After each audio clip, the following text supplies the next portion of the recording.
दोस्तों, नमस्कार। आज हम बात करेंगे हसदेव अरण्य क्षेत्र के बारे में।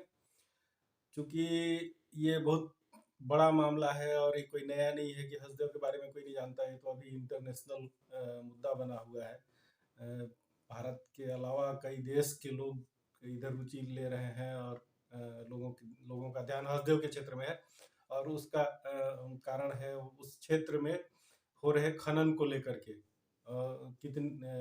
खनन के कारण जो धीरे धीरे आदिवासी समुदाय विस्थापित हो रहे हैं, जंगल कट रहे हैं, पर्यावरण का नुकसान हो रहा है, जीव जंतु का जो नुकसान हो रहा है, उन सारे चीज़ों को लेकर के लोग इस दिशा में सबकी निगाहें हैं। और हसदेव का जो क्षेत्र है, छत्तीसगढ़ में अगर हम देखें तो नॉर्थ छत्तीसगढ़ में एक बड़ा एरिया है। 17,000 करीब हेक्टेयर में ये जंगल फैला हुआ है।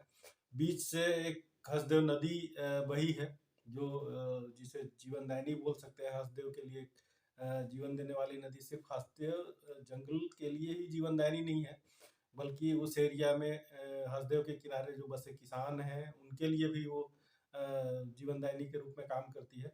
उसका पानी सिंचाई के रूप में उपयोग किया जाता है और बहुत सारे उद्योगों के लिए भी अभी वो जीवनदायिनी का काम करता है।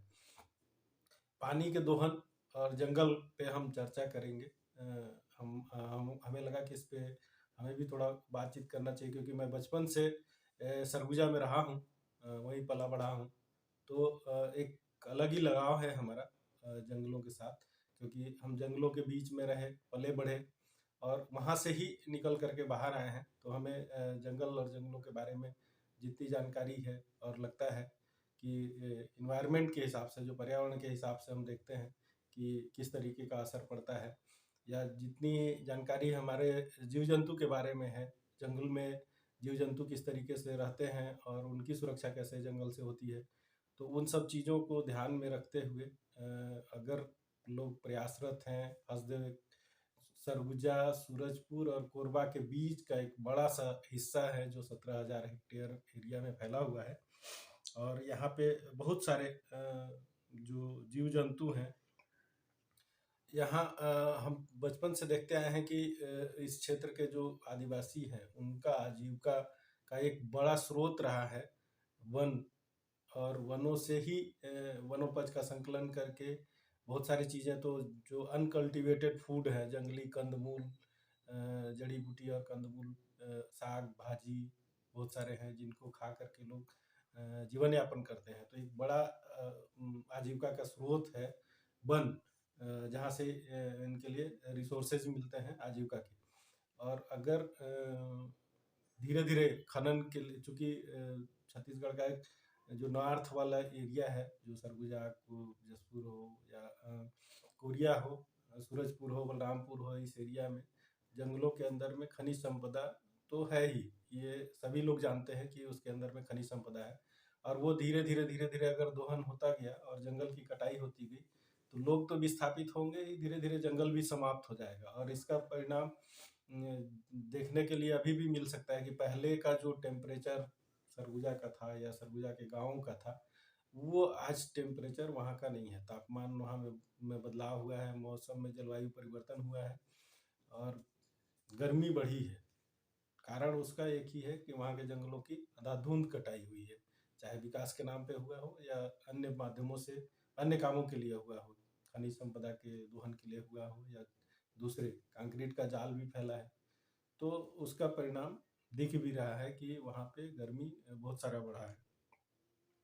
विस्थापन को लेकर के अगर हम हसदेव क्षेत्र का बात करें, तो जैसा बार बार वहाँ के लोग आंदोलन कर रहे हैं, स्थानीय लोग भी हैं, बाहर से भी लोग जो पर्यावरण के प्रेमी हैं वो भी उनको समर्थन कर रहे हैं कि पर्यावरण को बचाना बहुत ज़रूरी है, जैव विविधता को बचाना ज़रूरी है। वहाँ जितने वेराइटी के पशु पक्षी हैं, उसमें जैसे रिकॉर्ड के हिसाब से 82 प्रजातियां हैं और जो पक्षियों की है, और 167 प्रजाति है जो वनस्पतियों की है, जो विलुप्त, जिसमें से 18 तो विलुप्त होने के कगार पे, ऐसा रिकॉर्ड के हिसाब से बताया जा रहा है कि इतना विलुप्त हो रहा है।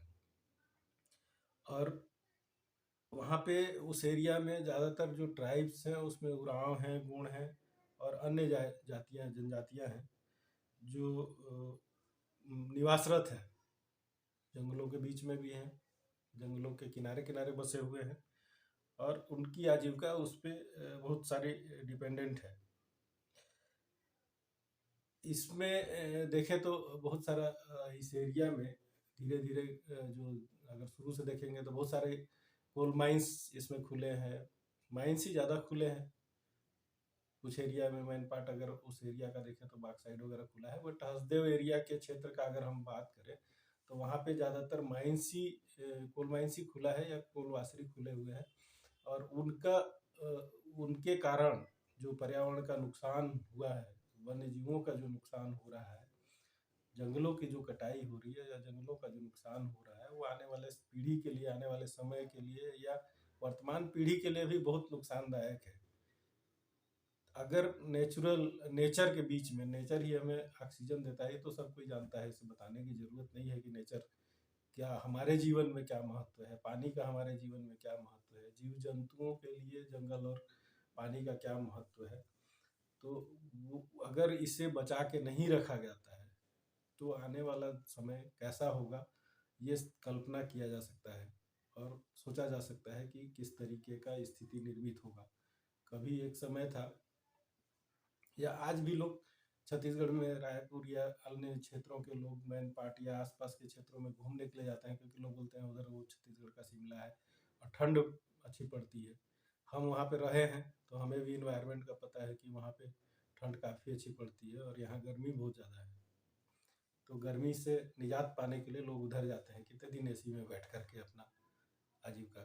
सरकारें अलग अलग तरीके के अपने वक्तव्य देती हैं और उन चीज़ों का दोहन करने से वो बचते भी नहीं है। विकास के नाम पे दोहन तो हो ही रहा है और वो धीरे धीरे समाप्ति के कगार पे बढ़ रहे हैं आगे की तरफ। उसके सुरक्षा के लिए, उसके आगे बढ़ाने के लिए किसी भी तरीके की बहुत रणनीतिगत काम नहीं हो रहा है, जिसे कहा जाए कि जंगल इधर खत्म हो रहे हैं तो कहीं और डेवलप हो रहा है। प्राकृतिक वन लगाते हैं, कहीं कहीं पे दिखाई देता है, बट इतने जितने संख्या में वृक्षारोपण या जितना आंदोलन, जितना कैंपेन चलता है कि ये वृक्षारोपण, वो वृक्षारोपण किया जा रहा है, लेकिन उतनी संख्या में वृक्ष लगे हुए दिखाई नहीं देते हैं, उतना वृक्षों की संख्या दिखाई नहीं देती है। इस पे काम करने की ज़रूरत है। जंगलों को बचाने के साथ साथ जंगलों को बढ़ावा, संरक्षित और सुरक्षित संवर्धन और संरक्षण दोनों का ज़रूरत है। उसको बढ़ावा देने का भी ज़रूरत है, उसको सुरक्षित जो है उसे सुरक्षित रखने की भी ज़रूरत है।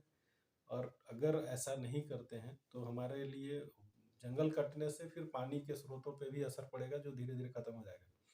उस क्षेत्र में आप देखेंगे कि अब जंगली जानवर धीरे धीरे शहरों की तरफ मूव करते हैं, गाँव में जा रहे हैं। उनके ठिकानों पे कोई अगर अंदर में माइंस या किसी भी तरीके का कोई हलचल हो रहा है तो जंगली जानवर स्वाभाविक है कि वो जंगल से निकल कर शहरों की ओर जाएंगे और उसका परिणाम शहर में रहने वालों को झेलना पड़ेगा।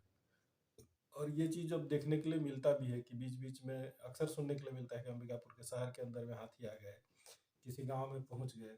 अभी रिसेंटली हम एक गांव में अनपाट का गए थे, जो जिसके तराई में हाथी रेगुलर आना जाना करता है, तो उस एरिया के लोगों को ला करके प्लेन एरिया में घर बसाया गया है। लेकिन अभी भी उनकी खेती बाड़ी वहीं है, तो खेती करने जाते हैं, जिसका नुकसान जंगली जानवर जब आते हैं तो हो जाता है। तो इन सारे चीज़ों को अगर ध्यान में रख करके जंगलों को नहीं बचाया गया, खास करके सभी जंगलों की हम बात करें, लेकिन हसदेव अरण्य अभी तत्कालिक मुद्दा है, उसको बचाना प्राथमिकता में है। लेकिन सभी जंगलों को सुरक्षित रखने के लिए शासन को ऐसी नीति बनानी चाहिए कि जो वैकल्पिक स्रोतों के लिए दोहन हो रहा है उनके लिए अल्टरनेट व्यवस्था सरकार करे और जंगलों के दोहन को रोके, ताकि वन्यजीव भी सुरक्षित रहे, मानव भी सुरक्षित रहे और नेचर भी सुरक्षित रहे, प्रकृति भी सुरक्षित रहे। तो इन सारे चीज़ों के सुरक्षा को ध्यान में रख करके वैकल्पिक स्रोतों की व्यवस्था सरकार को करने के लिए कदम बढ़ाना चाहिए, उस पर काम करना चाहिए, ताकि उन सारे चीज़ों पे सारे चीज़ों की सुरक्षा हो सके। धन्यवाद। नेक्स्ट अगले बार फिर मिलते हैं, किसी बिंदु पे बात करते हैं।